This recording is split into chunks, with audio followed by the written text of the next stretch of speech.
বাংলাদেশে বৈদেশিক বিনিয়োগ নিশ্চিত করা, কর্মসংস্থান সৃষ্টি, জলবায়ু সহনশীলতা এবং টেকসই উন্নয়ন অগ্রযাত্রাকে এগিয়ে নিতে ওয়ার্ল্ড ইকোনমিক ফোরামের নেতৃবৃন্দের সহযোগিতা চেয়েছেন প্রধানমন্ত্রী তারেক রহমান। 4 দিনের চীন সফরের প্রথম দিন মঙ্গলবার নানান দিক তুলে ধরে এসব কথা বলেন প্রধানমন্ত্রীর উপদেষ্টা মাহদি আমিন। তিনি জানিয়েছেন, সমতা ন্যায্যতার ভিত্তিতে বিশ্বের প্রতিটি দেশের সাথে সম্পর্ক এগিয়ে নেওয়ার প্রত্যয় জানিয়েছেন প্রধানমন্ত্রী। বিস্তারিত মোহাম্মদ হুসাইনের প্রতিবেদনে। 2 দিনের মালয়েশিয়া সফর শেষে কুয়ালালামপুর থেকে সোমবার স্থানীয় সময় রাত 11:05 চীনের দালিয়ান জুসুইজি আন্তর্জাতিক বিমানবন্দরে অবতরণ করে প্রধানমন্ত্রী তারেক রহমানকে বহনকারী বিমান বাংলাদেশ এয়ারলাইন্সের বিশেষ ফ্লাইট। এ সময় লিয়াওনিং প্রদেশের ভাইস গভর্নর ও চীনে নিযুক্ত বাংলাদেশের রাষ্ট্রদূত বিমানবন্দরে প্রধানমন্ত্রী ও তার সহধর্মিণীকে স্বাগত জানান।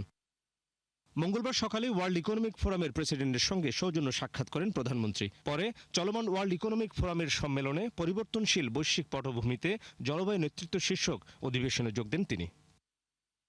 বিকেলে শাংরিলা হোটেলে প্রধানমন্ত্রীর চীনের ডালিয়ান সফর নিয়ে সংবাদ সম্মেলন করেন উপদেষ্টা মাহদি আমিন।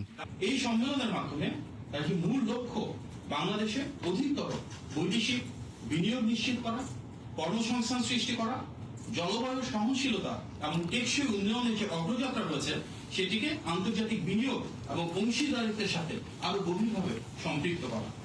জানান, অধিবেশনে প্রধানমন্ত্রী তারেক রহমান তার সরকারের নির্বাচনী ইশতেহারের গুরুত্বপূর্ণ দিকগুলো তুলে ধরেছেন। আগামী 5 বছরে 20,000 কিলোমিটার নদী ও খাল খনন এবং পুনঃখনন, পদ্মা ও তিস্তা অববাহিকার পানি ব্যবস্থাপনা উন্নয়ন, 5 বছরে 25 কোটি বৃক্ষরোপণ, সবুজ শিল্পের বিকাশ, পাট শিল্প ও পরিবেশ বান্ধব ইলেকট্রিক ভেহিকেল চালু এবং নবায়নযোগ্য জ্বালানির শতকরা 20% উন্নতি করার যে লক্ষ্যমাত্রা সেটি তিনি বিশ্ব দরবারে বাংলাদেশের পক্ষ থেকে উপস্থাপন করেছেন। এছাড়া জলবায়ু বিনিয়োগের উপর বিশেষ গুরুত্ব আরোপ করে ক্ষয়ক্ষতি তহবিলের কার্যকর বাস্তবায়নের দাবিও রাখেন প্রধানমন্ত্রী।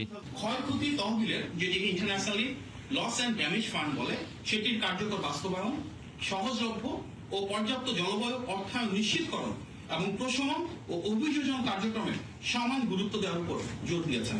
রাতে চীনের প্রধানমন্ত্রী লি কিয়াং এর আমন্ত্রণে একটি নৈশভোজে যোগ দেবেন তারেক রহমান।